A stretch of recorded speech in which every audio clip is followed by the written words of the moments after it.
I don't know who I came to talk to tonight, but somebody in this room or watching this stream has been bleeding in silence. You've been loving people who don't love you back. You've been showing up for folks who wouldn't even notice if you disappeared. You've been breaking your back trying to carry people who wouldn't even hold your hand.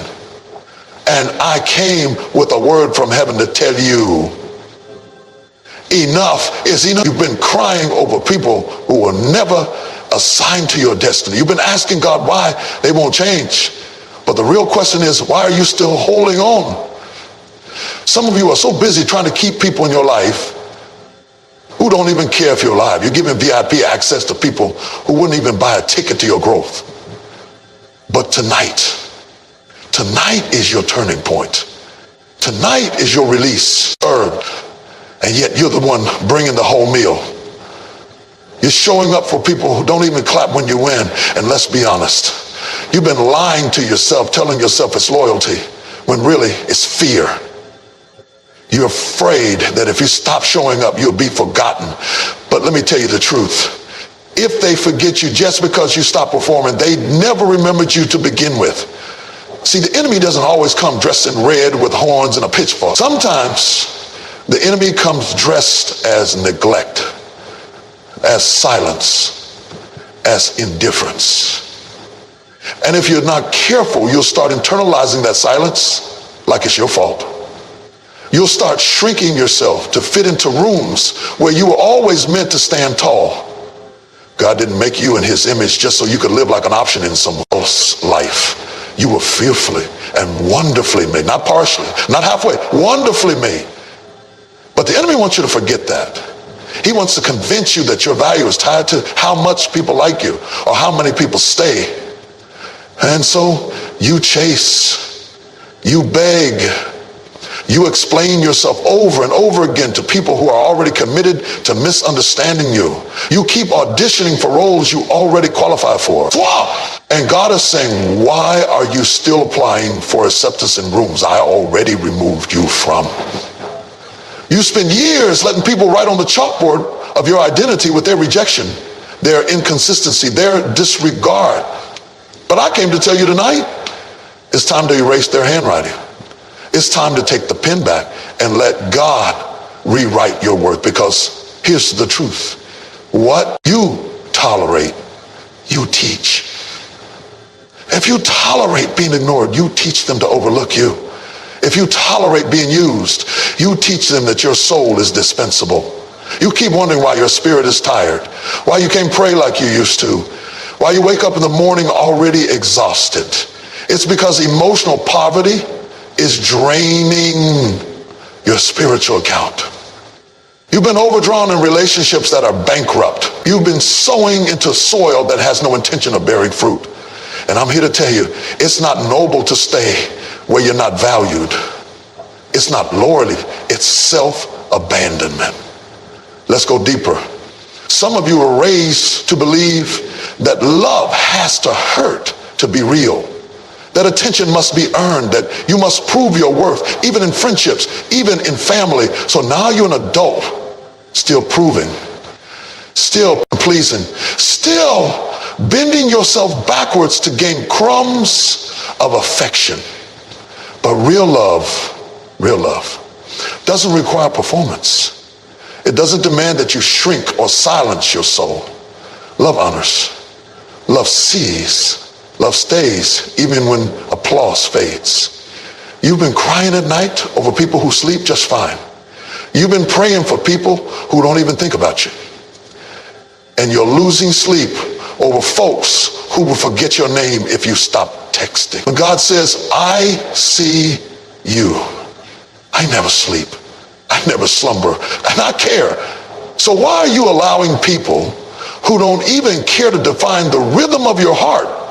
You're more than their opinions. You're more than their silence. You're more than their inconsistency. And I know it's hard to accept that some people you love deeply never saw your heart.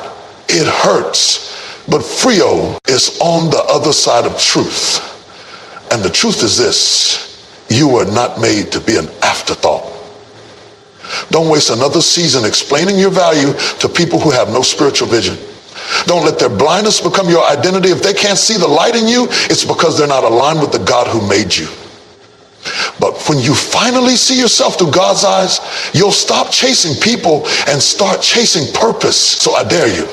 I dare you to stop asking, why don't they love me? And start asking, why do I keep giving my love to people who don't know what to do with it? Because the moment you recognize your worth is the moment you walk different, talk different, pray different. You stop waiting for invitations and start building rooms. You stop begging for a seat and realize you always the table. And until you see that, you'll stay bound. But once you do, once you really, truly see it, that's when freedom begins.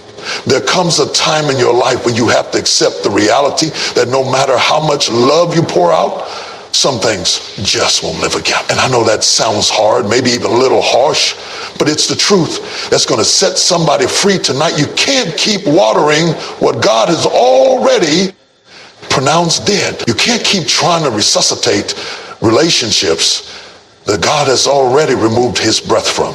See, some of you are exhausted, not because you're lazy, not because you don't have faith, not because you don't pray, but because you're pouring gallons of grace into ground that no longer bears fruit. And then you get discouraged when nothing changes, but the soil isn't the problem, it's the season. That season is over. That connection has expired. And no matter how much love you give, how many calls you make, how many tears you cry, it will not rise again, because it's not your job to resurrect what God buried. But because we're human, because we have history, because our hearts are invested, we keep showing up to the same empty well, hoping this time we'll find water. And we fool ourselves by calling it faith, when really it's just fear. Fear of letting go, fear of starting over, fear of admitting that something we loved doesn't love us back. And I know some of y'all don't want to hear this, but sometimes faith is not holding on. Sometimes faith is letting go. Faith is trusting that if it's really yours, it will flourish without force. That if it's meant for you, it won't keep draining you. God doesn't give us blessings wrapped in burnout. God doesn't call us to assignments that crush us with confusion. You've been praying, Lord, give me peace. But God can give you peace where there's still desperation. You've been asking him to bless what you're building, but the blueprint was never his. And no matter how beautifully you decorate it, if the foundation is broken, the whole house will fall. That's why you got to stop investing in what refuses to grow. Because when you water dead things, you don't just waste water, you weaken yourself. You drain your spirit. You lose your joy. And before you know it, you become bitter while trying to be a blessing. Some of you are staying in friendships that no longer serve your spirit. You're staying in environments that you've outgrown just because it's familiar. And I get it. Familiarity feels safe. But safe doesn't mean sacred. Just because you've known someone for years doesn't mean they still have a place in your destiny. Longevity doesn't equal loyalty. And comfort doesn't always mean calling. And here's the dangerous part. When you keep watering what's dead, you begin to believe the lie that it's your fault it's not growing. The enemy starts whispering, maybe if you gave more, maybe if you prayed harder, maybe if you changed yourself just a little more, they'd love you right. They'd stay this time. They'd see your heart. And that lie will have you carrying guilt for something that was never yours to fix. You are not the Savior. You are not the healer. You are not the resurrection. That's not your job. You are not responsible for making something live that doesn't want to be alive. And when date? Because God sent me to tell you it's time to free yourself from the ones who don't care about you. Oh yes, this ain't gonna be a soft word. This is a surgical word. This is a word that cuts, but it heals. This is a word that will pull you out of emotional bondage, out of spiritual fatigue, and into the freedom you've been praying for. So if you're tired of pretending, If you're tired of pouring and never been poured into, if you're tired of dying in spaces where you're supposed to be growing, then lean in. Don't just hear this message, receive it. Because what I'm about to speak, not just a speak, it's your deliverance. Let me tell you something that might shake your soul a little bit tonight. You will never be free until you realize what you're worth. You've been sitting at tables where you're barely being. It's not cruel to stop watering something that's not growing. It's wisdom, it's discernment, and it's necessary. Because your peace is too precious, your energy too sacred, your calling too important to waste on people, places, and patterns that no longer produce. You've been called to walk in freedom. This is simply this. Put the watering can down. Some of the greatest blessings in your life didn't come wrapped in yes. They came wrapped in rejection. I know it didn't feel like a blessing when they walked away. I know it didn't feel like grace when they stopped calling, stopped caring, stopped showing up. But let me tell you something you might not see in the middle of the pain.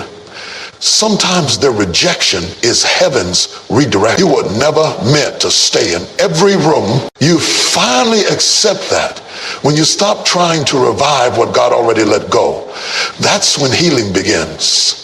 Stop rehearsing the same conversations. Stop rewriting the past with better endings. Stop praying for what God is trying to protect you from. Because sometimes the blessing is not in what he gives, but in what he removes. He closed the door not to punish you, but to preserve you. He ended the connection not to hurt you, but to preserve you. He ended the connection not to hurt you, but to preserve you. He ended the connection not to hurt you, but to preserve you. He ended the connection not to hurt you, but to preserve you. He ended the connection not to hurt you, but to preserve you. He ended the connection not to hurt you, but to preserve you. He ended the connection not to hurt you, but to preserve you. He ended the connection not to hurt you, but as long as your hands are full of what's dead, you won't be able to receive what's living. And the longer you water dead things, the more you delay your own harvest. So you've got a decision to make. Will you keep wasting your strength on what's finished? Or will you trust God to lead you into something that's fruitful? It's not a betrayal to let go. It's hurt. You weren't called to hold on to everybody you met. And just because someone was part of your journey doesn't mean they were assigned to your destination. God will allow people to exit your life, not because he's punishing you, but because he's protecting you. You cried over who left, but what you didn't know is God was clearing the way. You grieved the separation, but he was pulling you closer to your purpose. I know it's hard. Rejection stings. It shakes your confidence. It makes you question what you did wrong. You start replaying every word, every conversation, asking yourself, was I not enough? What could I have done differently? But let me tell you something straight. You don't lose value just because they didn't see it. Their inability to recognize your worth is not an indication that you don't. It's delivering you out of relationships that were rooted in dysfunction, delivering you out of environments that were limiting your growth, delivering you from attachments that looked like love but were fueled by control. Don't you know that if they were meant to stay, nothing could have moved them? If they were sent by God, they wouldn't have treated you like an option, and yet you're still looking at the door they walked out of, crying over people God removed. But what you call rejection, God calls release. What you thought was abandonment was actually alignment. He wasn't breaking your heart to punish you. He was breaking the illusion that you needed them to be whole. You've been stuck in places God already moved you from emotionally. Still stuck in heartbreak that happened 5 years ago. Still playing have any. Some people are spiritually blind, emotionally immature, or just plain selfish. And none of that has anything to do with your identity. You've got to stop assigning your self-worth to someone else's inability to appreciate you. You are not disposable. You are not forgettable. You are not invisible to the one who made you. They may have overlooked you, but God saw you the whole time. They may have walked out, but God never left. And sometimes he'll allow people to exit so he can finally enter.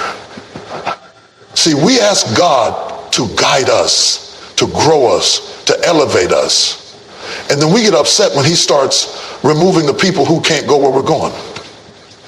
You can't ask for next level and still want to hold on to last season. God will strip the comfort to stretch the calling. And sometimes the very thing you thought was destroying, highlight reels in your head, hoping maybe they'll come back. Maybe they'll apologize. Maybe they'll finally get it. But here's the truth. They might never get it. They might never say sorry. They might never understand how deeply they hurt you. But their understanding is not your closure. God is your closure. Rejection was never meant to define you. It was meant to redirect you. By prayer. And when you stop chasing after people who rejected you, you start discovering the people and places where you truly belong. You start experiencing peace you didn't know you were missing. You start building again without the burden of begging. You thought the loss was the end, but it was actually the beginning. It was a start, a version of you that no longer needs validation from broken people. It was the beginning of a mindset that no longer needs permission to walk in power. You can't keep allowing your past to sit in the front row of your future. At some point, you have to stop grieving who left and start growing from what you learned. And can I tell you something? If they rejected you, it's because they weren't assigned to love the real you. They couldn't handle your authenticity. They couldn't handle your growth. They couldn't handle your purpose. And instead of trying to fit yourself into spaces that shrink you, it's time to rise into places that celebrate you. You're not behind. You're not broken. You're not forgotten. You are being positioned. And that pain was not to destroy you. It was to push you into clarity, push you into confidence, push you into calling. So stop waiting for closure from people who never had the capacity to hold your heart. You've cried long enough. You've wondered long enough. You've begged long enough. Walk away knowing that their rejection was your redirection. You've been carrying people who were never meant to be your responsibility. You've been trying to be everything to everybody, and it's wearing you down. You smile for them, pray for them, answer every call, meet every need, and yet when your heart is heavy, when your soul is tired, when you need someone to lean on, there's silence. You're the strong one, the dependable one, the one everyone runs to. But who do you run to?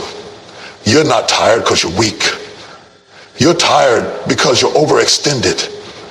You're giving out of a place that hasn't been refilled. And you're being stretched in every direction, and you call it love, but it's not love if it's costing you through yourself. Somewhere along the way, you confuse being available with being whole. But you can't heal others when you're bleeding. You can't keep pouring out when your cup is cracked. Some of you have wrapped your identity in being needed. You feel guilty when you set boundaries. You feel selfish when you say no. You've been conditioned to think that your worth is proven by how much you can endure. So you stay, you serve, you sacrifice, even when it's killing your joy, even when it's robbing your peace. You tell yourself they need me. But the truth is, some of them don't need you. They're just comfortable with you carrying the load they refuse to bear. It's a hard truth, but you need to hear it. You are not Jesus. You are not the Savior. You are not the solution to everyone's chaos. And it is not your assignment. That's enabling. And it's costing you your purpose. It's distracting you from your calling. It's keeping you tied up in their crisis while your own life is on pause. You've got to stop letting guilt hold you hostage. Yes, you love them. Yes, you want the best for them. But you are not required to sacrifice your sanity just to prove your loyalty. You can love people and still step back. You can care and still say, I can't do this anymore. That doesn't make you wrong. That doesn't make you selfish. That makes you wise.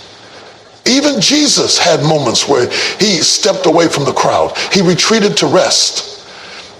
He didn't heal every person he walked by. He didn't perform miracles on demand. He knew his assignment and he protected his boundaries. If the Son of God made space to rest, what makes you think you don't need to? But here's rescue people who refuse to grow. You can encourage them, you can pray for them, you can walk with them, but you cannot carry them. Especially when they have no intention of walking on their own. You've mistaken toxic loyalty for godly love. You think because you've been friends since childhood, or because they're family, or because you feel responsible, that you have to stay in positions that drain you. But let me tell you something. God will never call you to something that consistently robs you of his peace. If it's God ordained, it will strengthen you. It will grow you. It will challenge you, but it will not destroy you. Some of y'all become emotional crutches. People lean on you and they never learn how to stand.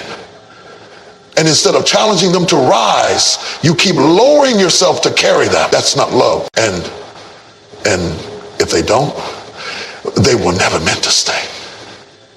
Let this be the day you stop feeling guilty for letting go of people who only stay close when they benefit. Let this be the moment you stop answering every crisis call that steals your calm. Let this be the turning point where you finally choose you, your mental health, your emotional balance, your spiritual life. Because you matter too. You cannot be everything to everyone and still be true to yourself. You keep waiting for them to see you, to acknowledge the sacrifice, to honor the loyalty, to finally say, I see what you've been doing for me. But what happens when they never say it?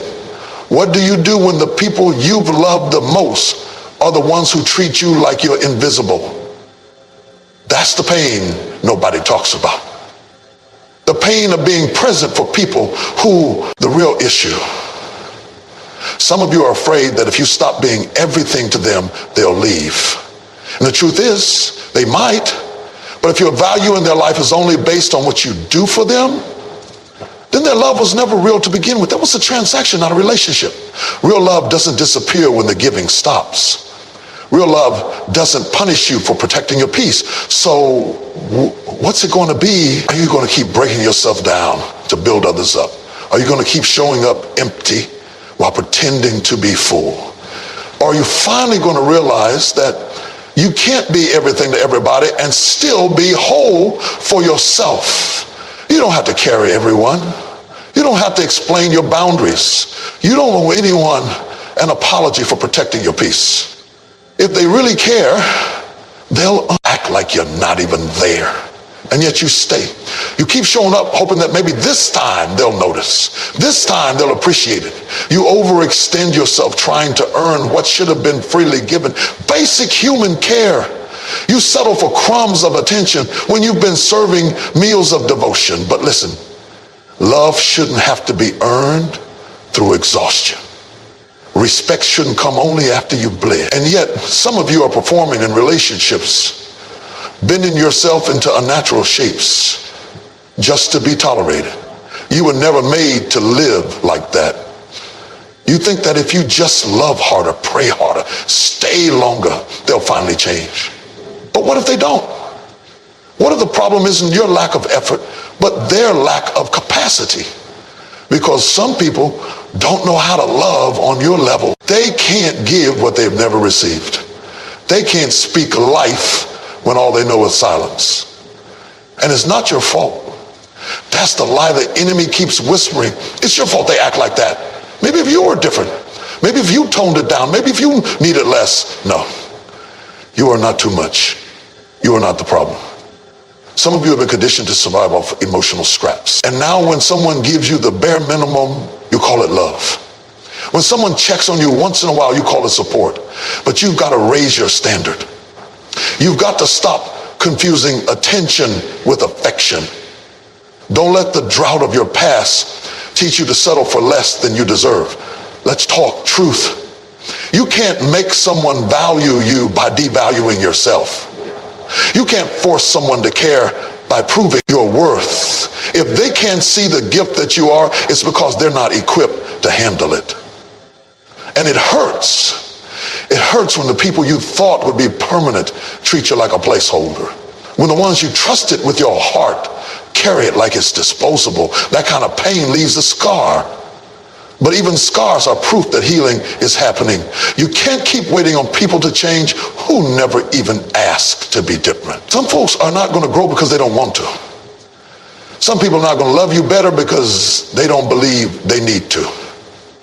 And you staying won't fix that. Your tears won't fix that. Your presence won't convict someone who's already numb to your worth. At some point, you have to stop trying to convince people to treat you right and start treating yourself right. At some point, you have to stop begging for reciprocity and walk where you are celebrated, not merely tolerated. Because here's the truth. When you stop accepting less, less stops showing up. When you stop answering to mistreatment, it stops knocking on your door. But as long as you tolerate it, it will continue. And I know why you stay. I know it's because deep down you believe they can love you better. You see the potential in them. You remember the good moments. But don't let potential keep you a prisoner. You cannot build a healthy life on what you hope they become. If who they are right now is draining you, breaking you, silencing you, then it's time to reevaluate why you're still holding on. You were created for more than this. You were made in the image of a God who is love, pure, whole, and constant. And he never called you to relationships that make you question your identity. He never assigns you to people who would teach you to hate yourself just to keep the peace. That's not love. That's bondage. You don't have to keep proving yourself to people who were never meant to carry your heart. You don't have to keep standing in places where your presence is optional and your absence goes unnoticed. You don't have to keep loving people who make you feel like a burden. Because if it costs your peace, it's too expensive. If it silences your soul, it's not your space. And here's the hard truth. It's not your job to make them care.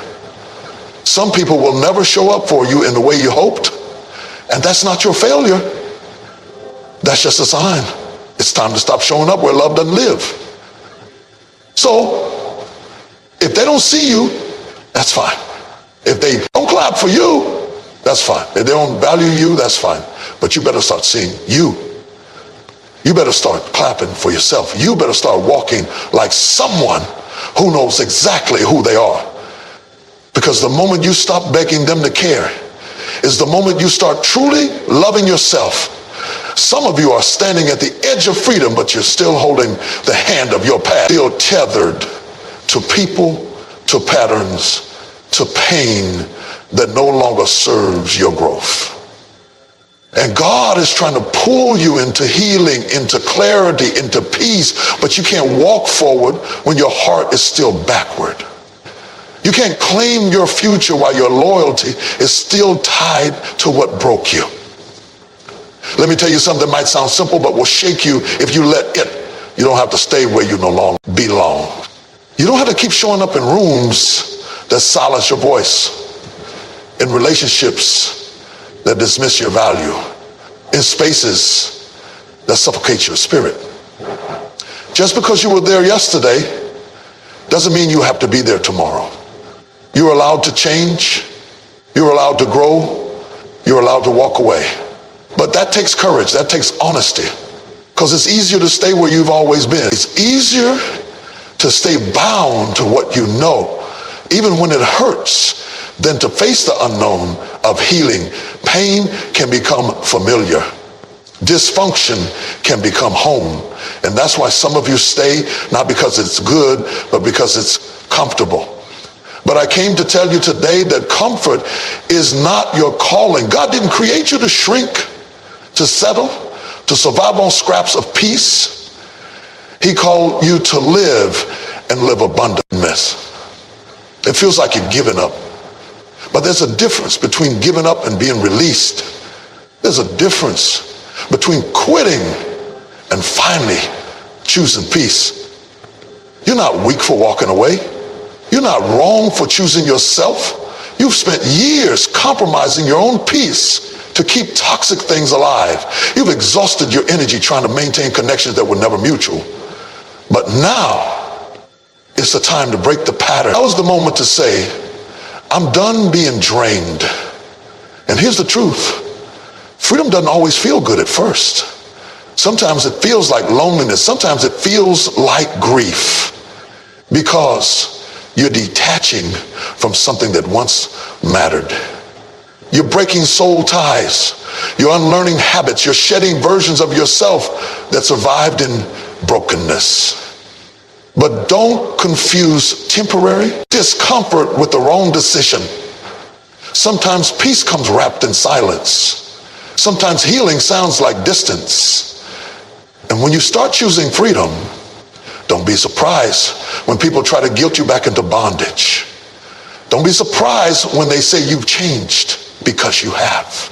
Growth always looks like rebellion to those who are comfortable in dysfunction, but don't let their opinion become your prison. You don't owe anyone an explanation for your healing. You don't need their permission to walk in wholeness. Some people will only love you as long as you stay small. But God didn't call you to stay small. He called you to rise. This is your season to take your power back. To stop letting broken people hold the pen to your story. To stop allowing old pain to shape your new perspective. You got too much purpose life. And to do that, you have to choose freedom. Not the kind that's loud and flashy, but the kind that starts deep within. The kind that says, I love myself enough to stop staying where I'm not seen. The kind that says, I'm not going to keep rehearsing the pain just to keep connections alive. Because every time you rehearse what they did, every time you relive how they left, every time you replay that betrayal in your mind, you're feeding a wound that's trying to close. Some of you keep reopening what God is trying to heal. Yes, you were hurt. Yes, they mistreated you. Yes, it wasn't fair. But freedom doesn't come from dragging your pain around like proof. Freedom comes from releasing it. It comes from saying, this happened, but it doesn't get to define me anymore. And I know letting go feels like betrayal ahead of you, to be stuck behind what didn't love you right. You've got too much life to live to keep watering the weeds of yesterday. So let them misunderstand you. Let them talk. Let them twist the story. You don't have to defend yourself in spaces where God has already spoken. You don't need to convince them of your growth.